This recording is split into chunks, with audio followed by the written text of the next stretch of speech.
Salam kerahiman. Hari ini 18 Juni. Kita akan baca dari 894 dan 904.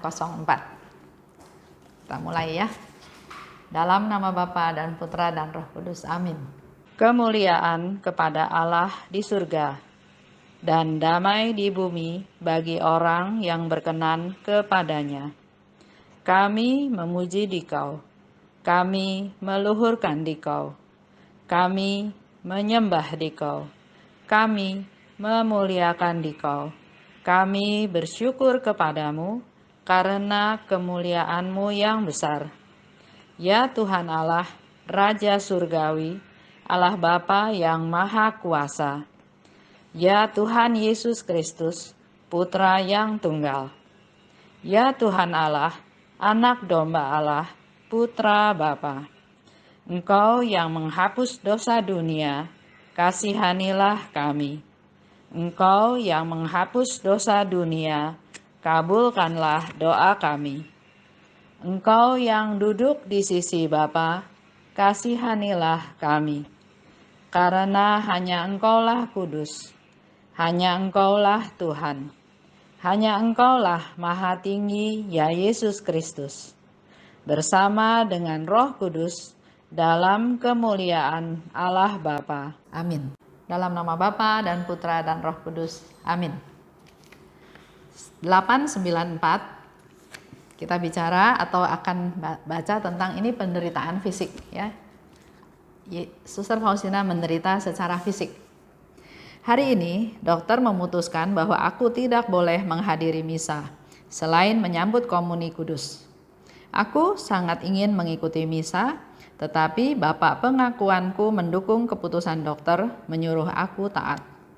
Suster, adalah kehendak Allah bahwa engkau harus menjadi sehat dan engkau tidak boleh menjalankan mati raga apapun. Taatlah, suster, dan karena ketaatan itu Allah akan memberikan ganjaran kepadamu. Aku merasakan bahwa kata-kata Bapak pengakuan itu adalah kata-kata Yesus. Memang, kata-kata itu membuat aku sedih karena aku tidak dapat mengikuti misa kudus di saat Allah telah memberi aku rahmat untuk melihat bayi Yesus. Tetapi aku menempatkan ketaatan di atas segala yang lain. Aku memendamkan diri dalam doa dan melaksanakan penitensiku. Kemudian, tiba-tiba aku melihat Tuhan yang berkata kepadaku, "Putriku, ketahuilah bahwa engkau memberikan kepadaku kemuliaan yang lebih besar dengan satu tindak ketaatan daripada dengan doa-doa dan mati raga yang panjang." Oh, betapa baiknya hidup di bawah ketaatan, hidup di bawah kesadaran akan kenyataan bahwa segala sesuatu yang aku lakukan menyenangkan Allah. Lanjut di 904. Dalam meditasiku, aku mendengar kata-kata ini. Putriku, dengan sabar menyerahkan diri kepada kehendakku, engkau memberiku kemuliaan yang paling besar, dan engkau memperoleh bagi dirimu sendiri pahala yang lebih besar daripada yang dapat engkau peroleh lewat puasa atau mati raga manapun. Ketahuilah, putriku, bahwa kalau engkau menundukkan kehendakmu kepada kehendakku, engkau menarik perkenan istimewaku atas dirimu. Pengorbanan ini menyenangkan hatiku dan sangat manis rasanya. Aku sangat puas menikmatinya, ada kekuatan di dalamnya. Itu yang akan kita bahas bersama-sama hari ini. Tadi saya sudah bilang ya, 894 itu penderitaan fisik yang dialami oleh Suster Faustina. Dia sakit TBC ya. Jadi dokter memberi nasihat, boleh komuni tapi nggak boleh ikut misa. Dan Bapak pengakuannya mengiyakan, setuju, ya. Bahkan dikatakan kamu nggak boleh melakukan mati raga apapun. Yang penting kamu harus sehat dulu. Suster, taatlah. karena ketaatan itu Allah akan memberi ganjaran kepadamu. Dan Faustina yakin, merasa bahwa apa yang dikatakan oleh Bapak Pengakuan itu adalah kata-kata Yesus sendiri. Jadi buat Yesus yang lebih penting adalah ketaatan, bukan mati raga. Taat. Suster Faustina kemudian berdoa ya. Berdoa dan dia melaksanakan penitensi. Dia mendengar Yesus berkata, "Engkau memberikan kepadaku kemuliaan yang lebih besar dengan satu tindak ketaatan daripada dengan doa dan mati raga." Ini menjadi masukan buat kita semua ya. Kita juga sering kan kita lakukan, puasa, pantang, mati raga. Di sini kita dapat satu konfirmasi. Buat Tuhan, yang jauh lebih penting adalah ketaatan. Saya pernah baca di diary ya, saya lupa nomornya. Di situ Suster Faustina lagi sakit. Kemudian ada suster nengok. Suster tengok Suster Faustina dan dia memberi jeruk. Setelah susternya pulang, Suster Faustina pikir begini. Suster itu kan kasih jeruk sebagai ungkapan perhatian. Tapi dia bilang, saya nggak mau makan jeruk karena saya merasa badan saya sehat, saya mau puasa aja. Ya. Kemudian di situ dia dengar suara Tuhan. Yesus bilang, aku lebih senang kalau engkau makan jeruk itu daripada melakukan puasa mati raga sesuai kehendakmu sendiri. Jadi kadang kita melakukan puasa mati raga maunya kita sendiri. Saya mau ini, jadi saya mau puasa, saya mau mati raga. Kalau dengar cerita ini, Yesus bilang enggak, saya lebih suka kamu taat daripada segala mati raga apapun. Dan mengenai tadi cerita jeruk itu, karena Yesus mau kamu makan jeruknya. Jangan puasa hanya karena maunya sendiri. Jadi apapun harusnya bertanya ke Tuhan. Konfirmasi sama Tuhan. Jadi bukan kehendak sendiri. Lanjut. Engkau memberikan kepadaku kemuliaan yang lebih besar dengan satu tindakan ketaatan daripada doa dan mati raga. Kalau kita lihat tadi di 904, Yesus bilang lagi, engkau memberiku kemuliaan yang paling besar ketika dengan sabar menundukkan diri kepada kehendakku. Ini juga ketaatan ya. Yesus memerintahkan sesuatu, Faustina taat. Itu dikatakan memberi kemuliaan yang paling besar ketika dengan sabar menundukkan diri kepada kehendakku. Kadang-kadang kan kita maunya apa? Tuhan bilang enggak, saya maunya ini. Kita perlu ketaatan tersebut. Dan Yesus tanya, engkau mau memberi kemuliaan yang paling besar kepadaku? Terima kehendakku. Dalam suka dan duka, baik ngerti maupun nggak ngerti.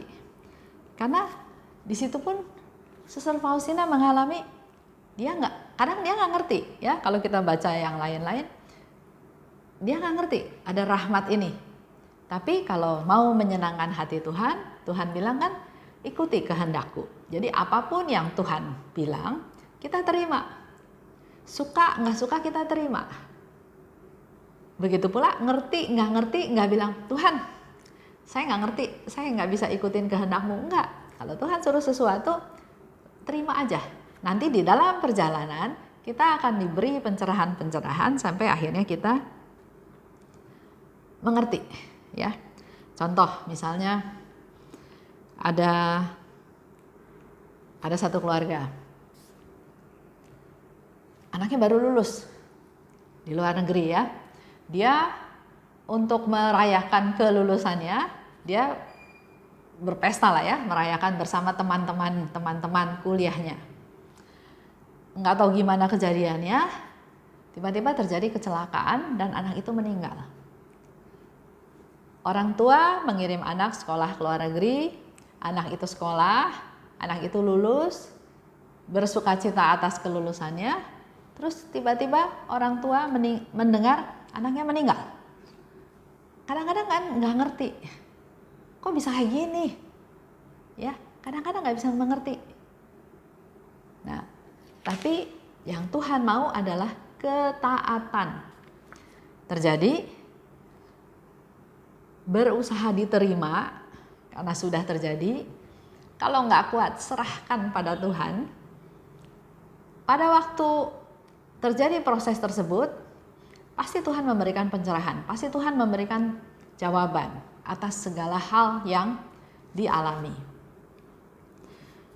Pernah juga ada satu cerita, seorang ibu ya, juga dia punya anaknya juga mengalami kecelakaan. Nah, kalau anaknya ini mengalami kecelakaan tapi masih antara hidup dan mati, artinya dia masih di rumah sakit, masih ditolong sama alat, tapi dokternya bilang, anak ini sebetulnya sudah tidak ada. Sekarang pun masih ada napasnya karena dibantu oleh alat. Kalau alat itu dicabut, dia juga sudah nggak ada. Nah, si ibu ini semacam ditantang satu proses, mau apa terhadap anak ini? Mau terus dipertahankan dengan alat? Padahal dokter juga bilang, seandainya dia sembuh atau seandainya dia sadar lagi, badannya juga sudah rusak. Karena kena tabrakan ya, kena benturan yang begitu keras, sehingga dia pun akan menjadi anak yang cacat atau apa ya. Hal yang membuat si ibu ini berpikir bahwa saya harus bisa melepaskan anak ini. Nah, di situ dia sharing, dia katakan, saya baru bisa merasakan apa yang dialami, dirasakan oleh Bunda Maria pada saat dia melihat Yesus menderita, pada saat dia melihat Yesus sekarat di atas salib. Dia sungguh bisa merasakan betapa sedihnya Bunda Maria. Tapi dia nggak titik sampai situ. Dia juga belajar dari Bunda Maria ketabahannya, berserah pada Tuhan. Kalau ini rencana Tuhan, dia menyerahkan semuanya kepada Tuhan, dan akhirnya dia dengan bukan lega ya, tapi dengan leluasa dia berpasrah kepada Tuhan dan menyerahkan semuanya, dan akhirnya dia mengambil kesimpulan ya, dia harus bisa merelakan kepergian dari anaknya itu. Jadi memang dalam hidup ini banyak misteri ya, kita sendiri nggak tahu gitu. Tapi di sini kita hari ini belajar Yesus mau ketaatan. Jadi suka nggak suka kita terima, ngerti nggak ngerti kita terima juga. Dalam proses, dalam perjalanannya nanti kita akan mengerti. Kalau bicara tentang Suster Faustina, yang seperti saya pernah bilang, Yesus minta bikin kongregasi baru. Penangkapannya Suster Faustina ya. Jadi dia berpikir, oh Yesus itu minta saya keluar dari biara, keluar dari kongregasi ini, bikin kongregasi baru. Tapi di dalam proses perjalanannya, nanti bisa lihat juga di diary, ternyata akhir-akhirnya Suster Faustina tahu, oh bukan, Yesus itu bukan minta kongregasi baru, tapi dia mau minta ada kerasulan awam untuk penyebaran devosi ini. Jadi ngerti nggak ngerti terima aja dulu, nanti lama-lama kita akan memperoleh pencerahan sampai akhirnya kita mengerti. Kenapa? Karena pada saat Suster Faustina mau melakukan pembentukan kongregasi baru itu selalu jalannya buntu, nggak lancar. Ya. Jadi itu pun salah satu hal yang Tuhan lakukan sampai akhirnya kita mengerti dan akhirnya bisa dilanjutkan. Itu aja yang saya mau ceritakan kepada Bapak Ibu. Belum itu ya, salah ya.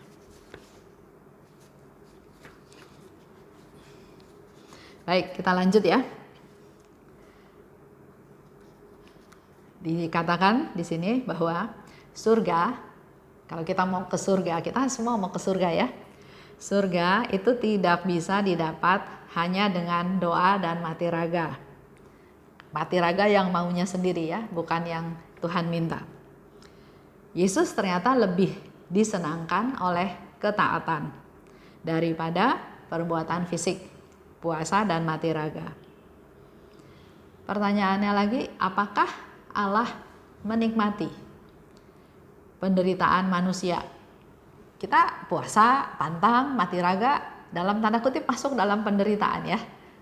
Contoh kalau misalnya dalam masa prapaskah, pantang puasa yang kita sukai, yang suka merokok berhenti merokok, menahan sesuatu yang kita sukai. Pertanyaannya, apakah Allah menikmati akan penderitaan manusia dengan pantang dan mati raga tadi? Ternyata Allah lebih senang kalau melakukan penyerahan diri kepadanya saat menderita. Penderitaan itu nggak usah dicari, ya. Tapi kalau kita mengalami penderitaan, Allah akan jauh lebih senang kalau penderitaan itu diserahkan kepada Tuhan. Penyerahan diri kepada Tuhan dalam penderitaan. Dan Allah akan juga jauh lebih senang kalau manusia percaya pada Allah pada saat dia menderita.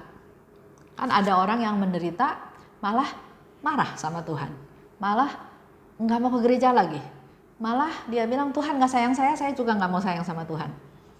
Nah, di sini mau dikatakan Allah lebih senang kalau kita melakukan penyerahan diri padanya waktu menderita. Ada anak 10, satu anak sakit, si orang tua itu jauh memperhatikan yang sakit. Nah, Tuhan mau kalau kita menderita, kita datang padanya, kita percayakan padanya, ya. Seperti dikatakan kehendak Allah. Apa sih kehendak Allah?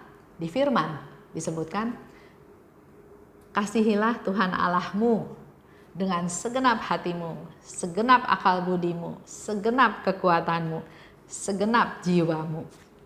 Kasihilah Allah dengan segenap. Kapan? Pertanyaannya adalah kapan manusia mampu mengasihi? Ketika dia tahu kasih adalah satu-satunya kebaikan. Kasih adalah satu-satunya sumber kehidupan. Dan kasih adalah satu-satunya sumber kebahagiaan. Kita bisa mengasihi kalau semuanya itu kita dasarkan dengan kasih, karena kita tahu kasih adalah satu-satunya sumber kebaikan. Kita melakukan kebaikan dengan kasih, kita tahu kasih itu adalah sumber kehidupan, dan kasih itu adalah sumber kebahagiaan. Jadi lakukan segala hal dengan dasar kasih. Kalau tadi dikatakan segenap itu seluruh, ya. Supaya kita bisa dapat kasih yang sejati, segenap hatimu, segenap jiwamu, segenap akal budimu, supaya kita bisa menciptakan kasih yang sejati, utuh, maka kita harus menyatu dengan Tuhan Yesus. Seperti Yesus, ya, selalu mengarahkan dirinya kepada Bapa yang di surga, tapi di pihak yang lain dia juga melihat kita manusia yang di bumi yang dikasihinya. Jadi yang perlu kita lakukan adalah mengasihi Allah dan juga mengasihi sesama. Itu pembahasan kita hari ini. Kita doa penutup, ya, kita masuk ke doa penutup untuk supaya Tuhan memberi kekuatan baru pada kita semua. Dalam nama Bapa dan Putra dan Roh Kudus, amin. Allah yang Maha Baik, terima kasih Bapa, karena pada hari ini kami memperoleh lagi satu rahmat, satu pengetahuan daripadamu, bahwa lebih menyenangkan Engkau bila kami melakukan ketaatan, taat pada kehendak-Mu, daripada kami melakukan mati raga, puasa, pantang yang sesuai dengan kehendak kami. Mampukan kami Tuhan untuk menjadi anak-anak-Mu yang taat, agar melalui ketaatan ini kami bisa semakin menyenangkan Engkau. Terutama pada saat kami menderita, kami datang padamu mempercayakan semua hal kepadamu. Urapi kami Tuhan, berkati kami juga Tuhan, agar kami juga dapat melaksanakan ketaatan yang Kau kehendaki, dan juga dapat menularkannya kepada orang-orang sekitar kami, bahwa ketaatan adalah lebih menyenangkan hatimu daripada hal-hal lainnya. Terima kasih Bapa, dalam nama Putra-Mu kami berdoa dan bersyukur. Amin. Dalam nama Bapa dan Putra dan Roh Kudus. Amin. Salam kerahiman.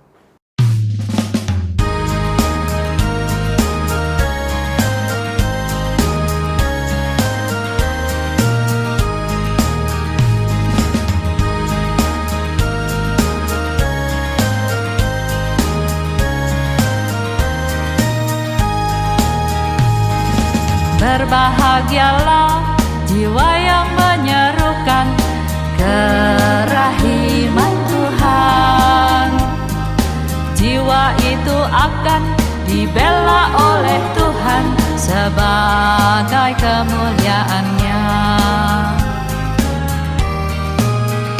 Pujilah kerahiman Tuhan dengan mengandalkan kerahiman-Nya. Pujilah kerahiman Tuhan sepanjang hidupmu. Pujilah kerahiman Tuhan dengan mengandalkan kerahiman-Nya itu. Pujilah kerahiman Tuhan sepanjang hidupmu.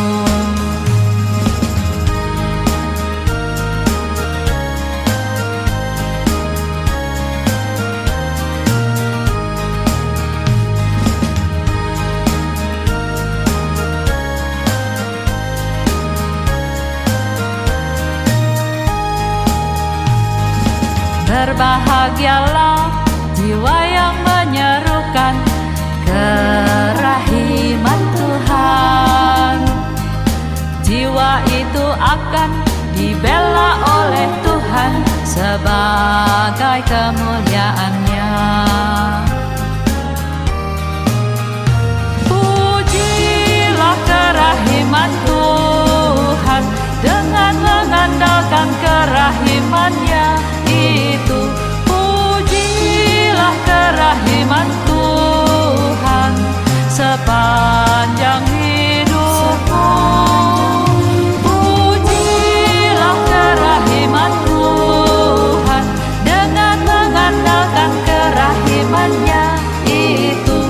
Pujilah kerahiman Tuhan sepanjang hidupmu.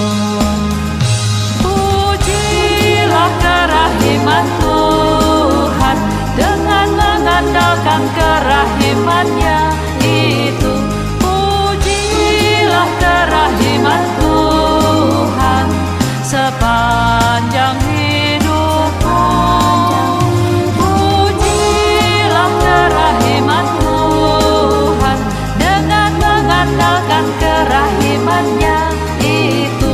Pujilah kerahiman Tuhan sepanjang hidupmu. Sepanjang hidup.